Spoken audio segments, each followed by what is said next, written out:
MotoGP 2026 sezonu, Bahreyn pistinin kavurucu sıcağında, sadece bir yarışla değil, bir devrin başlangıcıyla açıldı. 1 Mart 2026 tarihi, Türk motor sporları için artık bir yarıştan çok daha fazlasını ifade ediyor. Temsilcimiz Toprak Razgatlıoğlu, yıllardır beklenen o adımı attı ve dünyanın en hızlı pilotlarının arasına, vakur bir duruşla dahil oldu. Bugün burada sadece dereceleri değil, Tayland sıcağında filizlenen bir adaptasyon sürecinin teknik kodlarını konuşacağız. Motopat'e hoş geldiniz. Cuma günü başlayan serbest antrenmanlarda Toprak, 1.31'li turlarla makineyi tanımaya odaklandı. Birçoğumuz için bu süreler yavaş gelebilir ancak MotoGP prototipleri, Superbike'dan çok farklı bir karakter sergiliyor. Toprak'ın önceliği saf hız değil, Yamaha YZR-M1'in o hırçın ve karmaşık doğasını anlamaktı. Özellikle karbon frenlerin dozajlanması ve Michelin lastiklerinin dar çalışma aralığı, hafta sonunun ilk büyük sınavıydı. Pistte adım adım, sessiz bir gelişim izledik. Teknik tarafta hafta sonunun en çok konuşulan konusu sele yüksekliğiydi. Toprak, 1.85'lik boyuyla gridin en uzun pilotlarından biri ve bu durum ergonomiyi zorlaştırıyor. Yamaha mühendisleri, Toprak'ın sürüş pozisyonunu düzeltmek için seleyi yükselttiğinde, arka kanatların, winglets, aerodinamik dengesi değişti.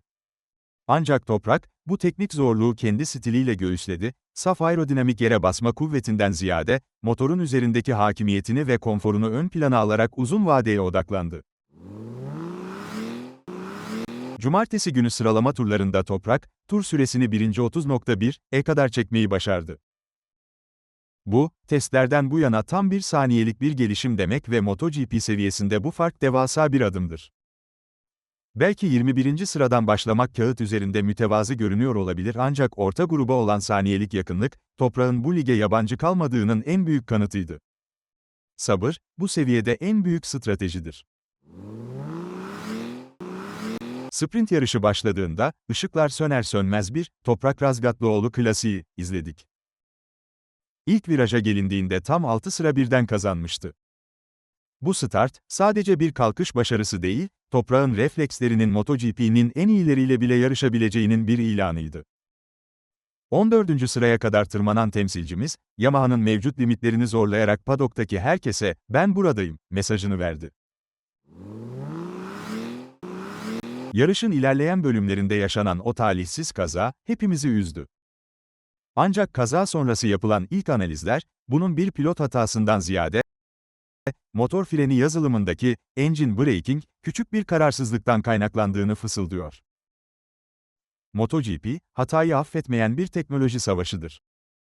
Toprak bu kazadan yara almadan kurtuldu ama padoka döndüğünde yüzündeki odaklanmış ifade, eksiklerin çoktan not edildiğini gösteriyordu.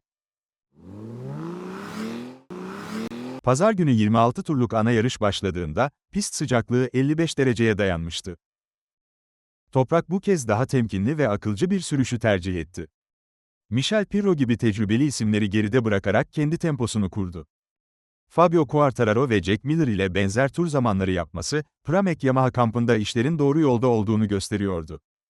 Bu aşamada asıl başarı, finişi görmek ve veri havuzunu doldurmaktı.